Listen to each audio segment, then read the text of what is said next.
ശക്തിയും ആ ഫലങ്ങളും എത്രയോ വലുതാണെന്ന് തോമസ് പോളിൻ്റെ ധ്യാനത്തിലൂടെയാണ് ഞാൻ മനസ്സിലാക്കിയത്. ഇപ്പോൾ 18 കൊല്ലമാണെന്ന് എനിക്കറിയില്ല. ഞാൻ ചിറ്റൂർ ധ്യാനം കൂടും. ഉറക്കം വന്ന സമയത്ത് എൻ്റെ തോളിൽ എന്തോ ചിറകിട്ടടിക്കുന്ന ഒരു അനുഭവം എനിക്ക് പലപ്പോഴും ഉണ്ടായിട്ടുണ്ട്. അപ്പം ഞാൻ ഓർക്കും, എന്താണ് എന്നെ ഇങ്ങനെ ആരാണെന്ന് അടിച്ചത്? അടുത്തിരിക്കുന്നവരോട് ഞാൻ ചോദിക്കും, എന്നെ നിങ്ങൾ ആരെങ്കിലും തൊട്ട? പക്ഷെ പരിശുദ്ധാത്മാവ് എത്രയോ വലിയവനാണെന്ന് മനസ്സിലാക്കാണ്ട് ഒരു വലിയ ബോധ്യം അത്രയോ വർഷങ്ങൾക്ക് മുമ്പ് തന്നെ എന്നിൽ പതിയാനുള്ള ഇടവന്നു. അതുപോലെ തന്നെ ഏത് ദുഃഖം വരുമ്പോഴും കർത്താവ് ഒരിക്കലും നമുക്ക് ദോഷം തരുന്നില്ല എന്നൊരു വിശ്വാസം ഓരോ നിമിഷവും എന്നിലേക്ക് വർദ്ധിക്കാറുണ്ട്. ഇപ്പോൾ വലിയൊരവസ്ഥയിലാണ്.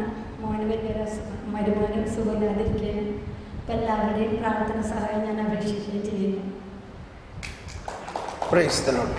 ഈ അമ്മച്ചിയുടെ മരുമോന് ആമാശയത്തിൽ വൻകുടലിൽ അന്നനാളത്തിൽ ക്യാൻസറാണ്. നമുക്കൊന്ന് കരമുയർത്തി പ്രാർത്ഥിക്കാം ആ മകന് വേണ്ടി.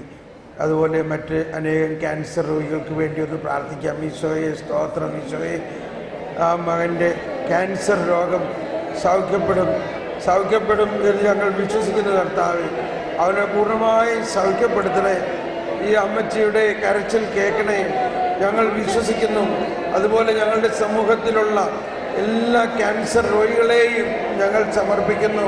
കർത്താവെ, ക്യാൻസർ രോഗമുള്ളവരെ അങ്ങയുടെ അത്ഭുത സൗഖ്യ ശക്തി കൊടുക്കുകയും അവരുടെ വിശ്വാസത്തിൽ വളർത്തുകയും അങ്ങയുടെ കരുണയുടെ അനുഭവം കൊടുക്കുകയും ചെയ്യണേ.